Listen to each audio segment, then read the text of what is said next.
और खाओ बहू रानी। दिव्या बहुत खाने वाली होती है।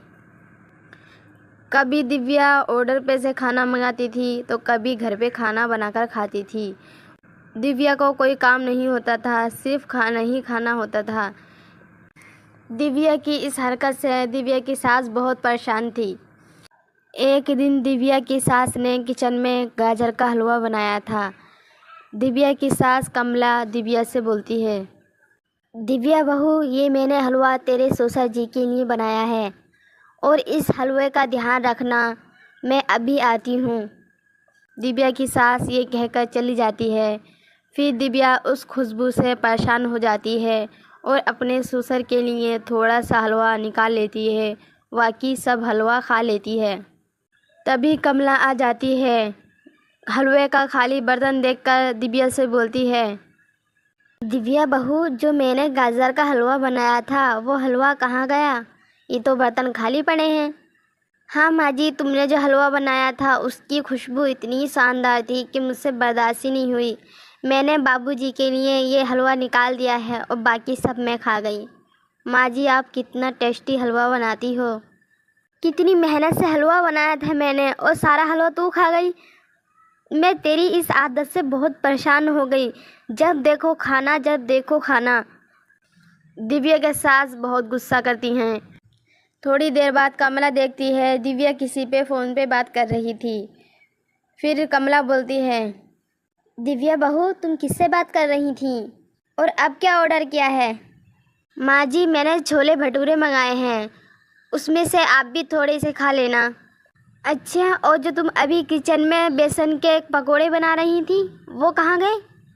बेसन के पकोड़े मैंने बना के भी खा लिए। मुझे बहुत तेज़ की भूख लग रही थी, इसलिए मैंने छोले भटूरे मंगा रही हूँ। हाय, मैं इस बहू का क्या करूँ, मुझे तो भुक्कड़ बहू मिल गई। हर वक्त खाना ही खाना है। एक दिन कमला के पास की पड़ोसन आती हैं और कमला से बोलती हैं, कमला बहन, एक बात पूछनी थी हमें।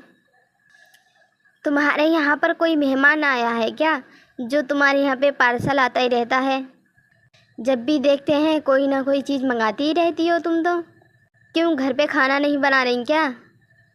पड़ोसन की ये बात सुनकर कमला उससे बोलती है, अरे नहीं नहीं, कोई मेहमान नहीं है। वो मेरी बहू है ना दिव्या, वही मंगाती रहती है। घर पे भी इतना खाना बनाती है तो खा लेती है और ऑर्डर पे ही मंगाती रहती है। मैं तो इस बहू से बहुत परेशान हो गई हूँ। अरे कमला बहन, तुम्हारी बहू तो पूरी भुक्कड़ी है। कमला की पड़ोसन दिव्या की मजाक बनाती हैं और हंसने लगती हैं। इतने में कमला का बेटा बिक्की आ जाता है।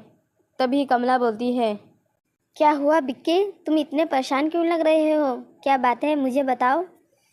हाँ माँ जी, चाचा और चाची है ना, वो बहुत परेशान हैं। उन्होंने सोनिया का जो रिश्ता कर दिया था वो लड़का चोर निकला। चाचा और चाची इस रिश्ते को छोड़ रहे हैं, पर लड़के का बाप नहीं मान रहा। उन्होंने एक शर्त रखी है। ठाकुर का बेटा है ना, वो कॉम्पिटिशन में बहुत जगह जीता है। एक मेरा बेटा हो जाएगा खाने के लिए, एक तुम अपनी तरफ से ले आओ। अगर तुम जीत गए तो मैं रिश्ता छोड़ दूंगा, अगर तुम हार गए तो सोनिया को हम ही लेके जाएंगे। माँ, अब क्या करें, अपने यहाँ पे तो कोई इतना खाता ही नहीं है।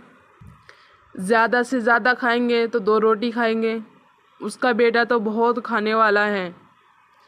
तभी दिव्या आ जाती है और विक्की से बोलती है, विक्की जी, आप क्यों टेंशन ले रहे हो? आपकी बीबी है ना, देख लेना, मैं उसको हरा दूंगी। मुझसे ज़्यादा खाने वाला कौन हो सकता है? हाँ बहू, ये बात तो तू सही बोल रही है। तुझसे ज़्यादा भुक्कड़ कौन हो सकता है? तुझे तो बस थोड़ी सी खुशबू आ जाए और तू खाने में लग ही जाती है। फिर अगले दिन सब लोग आ जाते हैं। दिव्या और ठाकुर के बेटे में कॉम्पिटिशन होने लगता है। तभी दिव्या की सास बोलती है, देख लेना, मेरी बहू रानी जीतेगी। और खा मेरी बहू रानी, और खाओ। ऐसे ही थोड़ी देर बाद ठाकुर के बेटे की सब्जी रोटी बच जाती है और दिव्या सारी प्लेट साफ कर देती है।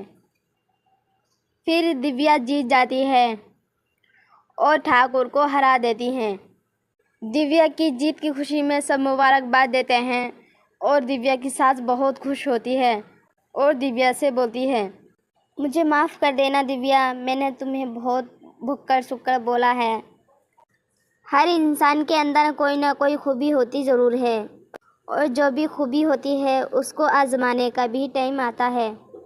दिव्या बेटी, मुझे माफ़ कर देना, मैंने तुझे बहुत उल्टा सीधा बोला है। दिव्या की इस जीत से ठाकुर और ठाकुर का लड़का भाग जाता है।